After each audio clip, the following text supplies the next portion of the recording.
നെടുങ്കണ്ടത്ത് ബാങ്കിന്റെ ജപ്തി നടപടിക്കിടെ വീട്ടമ്മ സ്വയം പെട്രോൾ ഒഴിച്ച് തീ കൊളുത്തി. ആശാരിക്കണ്ടം സ്വദേശിനി ആനിക്കുന്നേൽ ഷീബയാണ് ആത്മഹത്യക്ക് ശ്രമിച്ചത്. ഇവരെ രക്ഷിക്കാൻ ശ്രമിക്കുന്നതിനിടെ ഒരു വനിതാ പോലീസ് ഉദ്യോഗസ്ഥയ്ക്കും SIക്കും പൊള്ളലേറ്റു. 90% പൊള്ളലേറ്റ ഷീബയുടെ നില അതീവ ഗുരുതരമായി തുടരുന്നു. നെടുങ്കണ്ടത്തെ ജപ്തി നടപടിക്കിടെ വീട്ടമ്മ ദേഹത്ത് പെട്രോൾ ഒഴിച്ച് തീ കൊളുത്തി. നെടുങ്കണ്ടം ആശാരികണ്ടം ആനിക്കുന്നേൽ ദിലീപിന്റെ ഭാര്യ ഷീബയാണ് തീ കൊളുത്തി ആത്മഹത്യക്ക് ശ്രമിച്ചത്. ഇവർക്ക് 49 വയസ്സാണ് പ്രായം. ഇന്ന് ഉച്ചകഴിഞ്ഞ് 3 മണിയോടെയാണ് സംഭവം. കോടതി വിധിയെ തുടർന്ന് സൗത്ത് ഇന്ത്യൻ ബാങ്ക് ജീവനക്കാർ പോലീസിന്റെ സാന്നിധ്യത്തിൽ ഷീബയുടെ വീട്ടിൽ ജപ്തി നടപടിക്ക് എത്തുകയായിരുന്നു. ഇതിനിടെ ഷീബ പെട്രോൾ ദേഹത്തൊഴിച്ച് തീ കൊളുത്തുകയും ചെയ്തു. ഷീബയ്ക്ക് 80% പൊള്ളലേറ്റിട്ടുണ്ട്.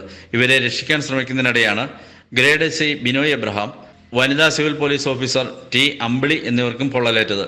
അമ്പിളിക്ക് 40%, ബിനോയ്ക്ക് 20% പൊള്ളലേറ്റു. മൂവരെയും നെടുങ്കണ്ടം താലൂക്ക് ആശുപത്രി, കട്ടപ്പനയിലെ സ്വകാര്യ ആശുപത്രി എന്നിവിടങ്ങളിൽ പ്രവേശിപ്പിച്ചെങ്കിലും പൊള്ളൽ ഗുരുതരമായതിനാൽ ഷീബയെ കോട്ടയം മെഡിക്കൽ കോളേജിലേക്കും അമ്പിളിയെ എറണാകുളത്തെ സ്വകാര്യ ആശുപത്രിയിലേക്കും മാറ്റി. SIയുടെ പരിക്ക് ഗുരുതരമല്ല.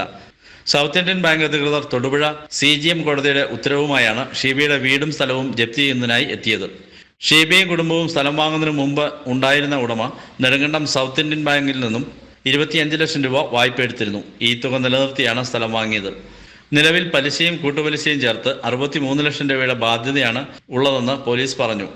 നിലവിലെ ഉടമസ്ഥർ എടുത്ത വായ്പയല്ലാത്തതിനാൽ ബാങ്ക് കടുത്ത നടപടികൾ സ്വീകരിക്കരുതെന്ന് മുമ്പ് പൊതുപ്രവർത്തകർ ബാങ്ക് അധികൃതരോട് ആവശ്യപ്പെട്ടിരുന്നു. വീട്ടമ്മയെ ആത്മഹത്യാശ്രമത്തിലേക്ക് നയിച്ച ബാങ്കിന്റെ നടപടിക്കെതിരെ പ്രതിഷേധവും ശക്തമാണ്. അത് സൗത്ത് ഇന്ത്യൻ ബാങ്കുകാരുടെ ഭാഗത്ത് ഗുരുതരമായ വീഴ്ചയുണ്ട്. അവർ കുടിശ്ശികയുണ്ട്, അടയ്ക്കാനുണ്ട്, വായ്പ ക്ലോസ് ചെയ്യാനൊക്കെ ഉണ്ടെന്ന് പറയുമ്പോഴും അവരും കുറച്ചും കൂടി സത്യസന്ധമായി സംയമനത്തോടെ ഇടപെടായിരുന്നു. ഇവർക്ക് ഈ കിടപ്പാടല്ലാതെ വേറെ ഒന്നുമില്ല. അപ്പോൾ ഞങ്ങൾ ആവശ്യപ്പെട്ട പ്രകാരം ഞങ്ങൾ അവർ ബാങ്കുകാരോട് സംസാരിച്ചു. അവർ പറഞ്ഞു ഇത് നടക്കില്ല, പിന്നെ കോടതി ആമീൻ വന്ന് നിൽക്കുകയാണ്, കോടതി ഒരിക്കലും സമ്മതിക്കത്തില്ല എന്നൊക്കെ പറഞ്ഞ് അവരൊരു മനുഷ്യത്വരഹിതമായ, ഞാൻ ചോദിച്ചു വീട്ടിൽ അമ്മയോ അച്ഛനൊക്കെ ഇല്ലേ, അവരെ ഇങ്ങനെ ആത്മഹത്യയിൽ ഒക്കെ നിൽക്കുന്നവരെ വിഷമിപ്പിക്കാൻ വേണ്ടി നിൽക്കുമല്ലേ, ഒരു അവധി കൊടുക്കാൻ പറഞ്ഞു, ഒരാൾ സമ്മതിച്ചില്ല. ഷീബ ദിലീപിന്റെ വായ്പ അടച്ചു തീർക്കുന്നത് സംബന്ധിച്ച് ഒത്തുതീർപ്പ് ശ്രമങ്ങൾ നടക്കുന്നതിനിടെയാണ് ബാങ്ക് അധികൃതർ കോടതിയെ സമീപിച്ച് ഉത്തരവ് സമ്പാദിക്കുകയും ജപ്തി നടപടികളിലേക്ക് നീങ്ങുകയും ചെയ്തത്. News bureau, Nedumkandam.